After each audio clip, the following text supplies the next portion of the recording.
तुम बेटी तो बहुत अच्छी हो, लेकिन उससे अच्छी तुम बहू हो।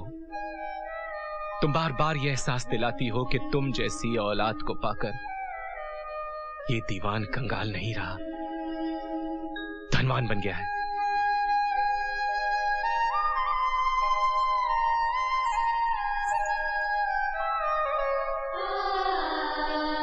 नेहा, पिताजी का ख्याल रखना।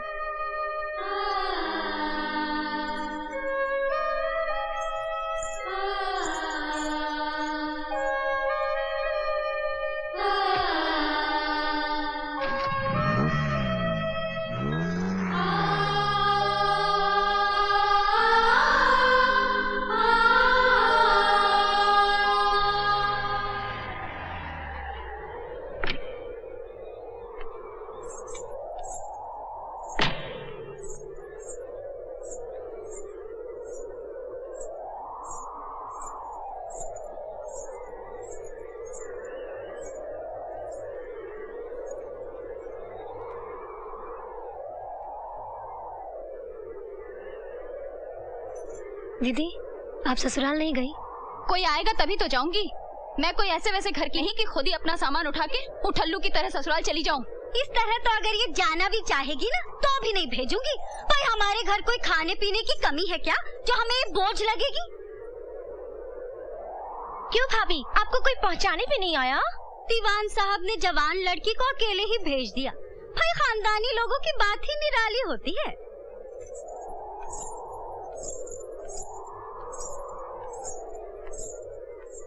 अरे ये क्या बहुरानी, अरे इस घर में खुद का बोझा उठाना मुश्किल है, ऊपर से तुम ये बोझा उठा रही हो।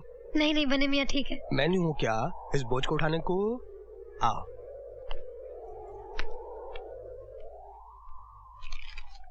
छोटे चौधरी, बहुरानी आई हैं।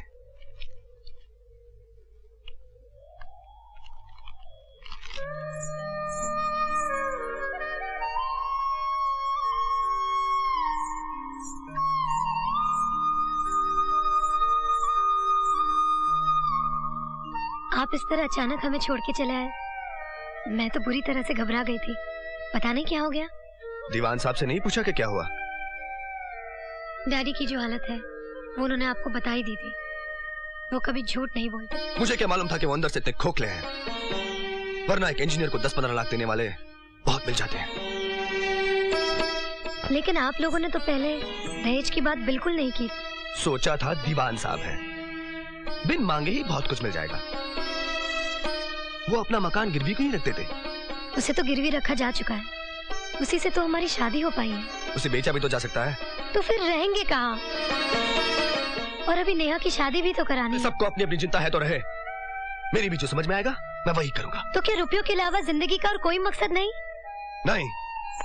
हम कम पैसों में भी अपनी जिंदगी खुशी खुशी बिता सकते हैं और वक्त आने पे हम अपना सपना भी पूरा कर सकते हैं। वक्त आता नहीं, लाया जाता है।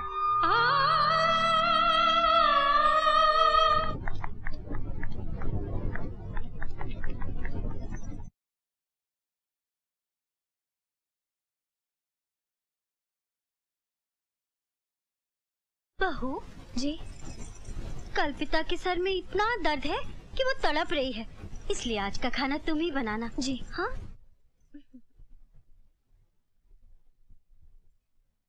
सुना तुमने? तुम्हारे बेटे ने बाल्टी को कुएं में लटका कर देख लिया, चुल्लू भर पानी नहीं निकला जिसमें तुम डूब कर मर सको। हर बात घूम फिर के मुझ पर ही क्यों आ जाती है? क्योंकि तुम्हें शौक चल रहा था ना दीवान साहब का समधी बनने का, है? अरे सुन रहे हो कि बहरे हो गए हो? अरे हो सकता है बहू कुछ शुभ समाचार लाई हो। शुभ समाचार लाती ना तो निरंजन उसके कमरे से गुस्से से बाहर नहीं निकलता। अब तो मुझे कोई और रास्ता नजर नहीं आता। तुम ना बहुत जल्दी ठंडे पड़ जाते हो। वो कैसे? अरे तुम्हारी अंगूठी कहाँ गई? उसका पत्थर सूट नहीं कर रहा था, इसलिए उसमें दूसरा पत्थर लगाने को दिया है।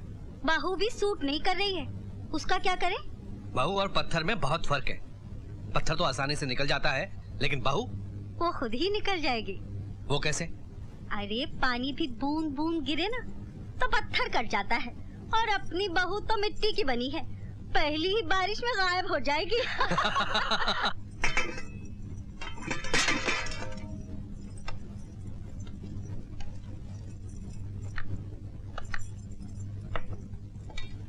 बिल्लू भैया आया बहुरानी। बड़ा दुख देना नथनिया ने। बोलिए। आप टेबल पर खाना लगा दीजिए, मैं हाथ मुंह धोकर आती हूँ। अच्छा।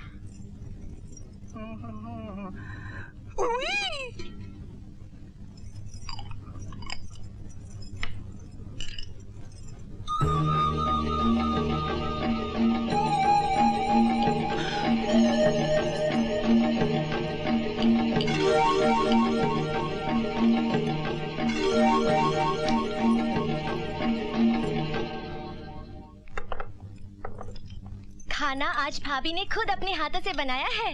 लो बेटा, ये लीजिए। अरे भैया को भी दो ना सब्जी। ये ले बेटा।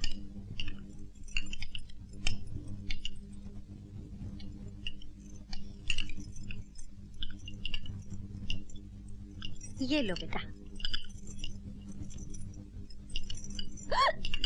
अरे रे, इसमें नमक कितना ज्यादा हो गया। हाँ? अरे बहू, तुम्हारा बस चले तो हमें जहर चटा दो।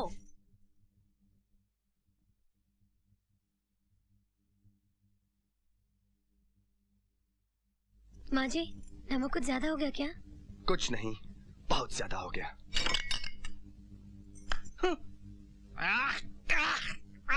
पानी दे छोटी, पानी दे जल्दी। अब क्यों जान निकल रही है? खुद ही तो बिना माँ की बेटी को उठा कर ले आए। अरे माँ होती तो बेटी को खाने पीने के तौर तरीके सिखाती ना। सब तुम्हारा ही किया धरा है, भोगो आप। अरे मेरी तो ये समझ में नहीं आता कि सारी बातें घूम फिर कर मुझ पर क्यों आ जाती हैं। माँ जी, मैं फिर से खाना बना दूं? बस बस रहने दे बहू, खाना हम बना देंगे। तू सिर्फ बर्तन साफ कर दिया कर। जी। याद रहे, मैंने बर्तन साफ करने के लिए कहा है, तोड़ने फोड़ने के लिए नहीं। हाय दैया, बेचारे के हाथन की मेहंदी तक नहीं छूटी है और इतना ढेर सारा काम। बाप रे बाप, इतने बर्तन। आओ, लगता है चौधराइन ने पड़ोसियों के बर्तन भी इधर से मंगा लिए। क्यों, हमारे अपने घर में बर्तन कम है क्या? वैसे भी अपना काम खुद ही करना चाहिए। काम करते रहने से सेहत भी ठीक रहती है और रात को नींद अच्छी आती है। और एक बात तुम दोनों कान खोल कर सुन लो, खबरदार जो मेरे घर के मामले में टांग अड़ाई तो, समझे? अरे इतने बर्तन? जाओ, चलो यहाँ से।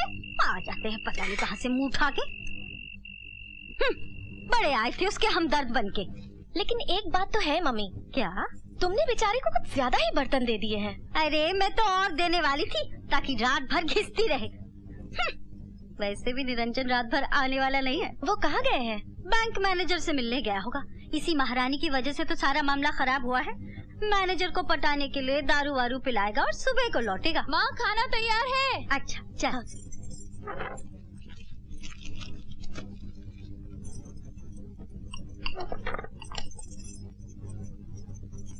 माँ, उसे मत खाना, वो कल का है और बिल्ली ने भी उसे झूठा कर दिया है। हाँ? अरे तो क्या इसे फेंकेगी? इन्हें बुरा लग रहा है ना, तो डाल दे इनकी थाली में। घूम फिर कर सारी बातें मुझ पर ही क्यों आ जाती है? अरे मेरे कहने का मतलब ये था, इसे बहू तो खा सकती है कि नहीं? हाँ हाँ, वो क्यों नहीं खा सकती, वो तो है ही जूठन खाने लायक। हाँ, उसके लिए रख दे। बिल्ली का जूठा खाएगी तो बिल्ली की तरह बेवफा हो जाएगी, तब ये घर भी जल्दी से छोड़ देगी।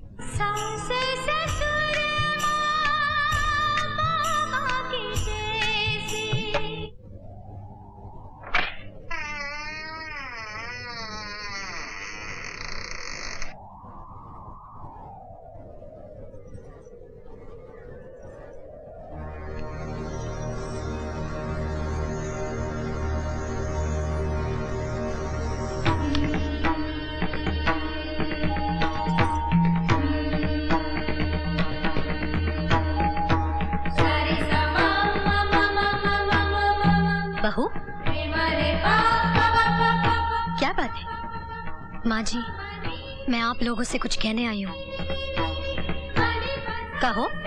मुझे मालूम है कि मैं जितना सहूंगी आप उतना ही ज्यादा जुल्म करती जाएंगी, फिर भी मैं आपका हर जुल्म सहती जाऊंगी। अगर आप ये सोचती हैं कि आपके जुल्म करने से मैं ये घर छोड़ दूंगी तो आप ये गलत सोच रही हैं। एक बात याद रखिए, मैं इस घर में कोई शोभा की चीज नहीं जो बाहर निकालकर फेंक दी जाए। मैं इस घर की दीवार या छत भी नहीं जो तोड़कर नई बना ली जाए। माँ जी, मैं तो इस घर का आंगन हूँ जो इस घर से कभी अलग नहीं की जा सकती।